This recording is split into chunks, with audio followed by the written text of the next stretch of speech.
Psalm 119, verse 81. My soul faints with longing for your salvation, but I have put my hope in your word. My eyes fail, longing for your promise. I say, when will you comfort me? Though I am like a wineskin in the smoke, I do not forget your decrees. How long must your servant wait? When will you punish my persecutors? The arrogant dig pits to trap me, contrary to your law. All your commands are trustworthy. Help me, for I am being persecuted without cause. They almost wiped me from the earth, but I have not forsaken your precepts. In your unfailing love, preserve my life, that I may obey the statutes of your mouth.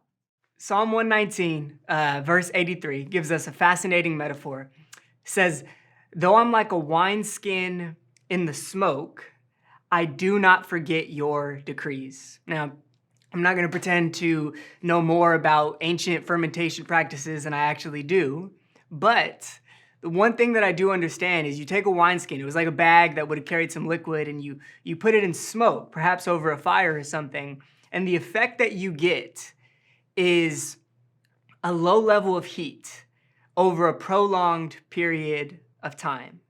And the psalmist says, that's how I feel.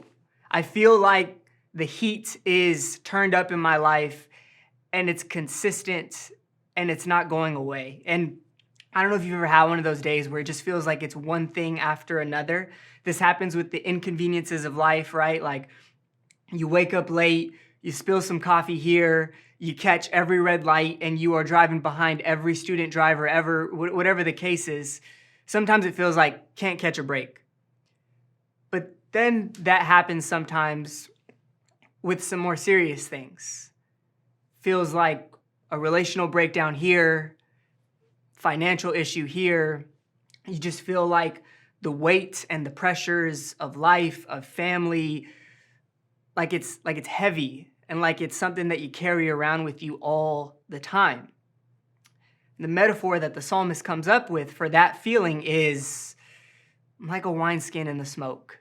But the very next line, they write, even though that's how I feel, I will not forget your decrees. And we talk about reading the Bible so often and memorizing God's word and getting it inside of us. But something I've observed in my own life is how often I forget the things that God tells me. How often he does speak to me and give me a word in season and answer a prayer. And there are times where I read something in the morning and by the end of the day, I have completely forgotten. And the psalmist says, I'm not going to do that. I'm going to commit to remembering what God has told me. And if I can encourage you with anything today, it would be to not forget the things that he's told you, to not forget the things God has whispered to your heart, to not forget the promises that he's made, even if it's not what you see. Let's be people who remember and who do not forget his decrees. Love you, church. Have a great day.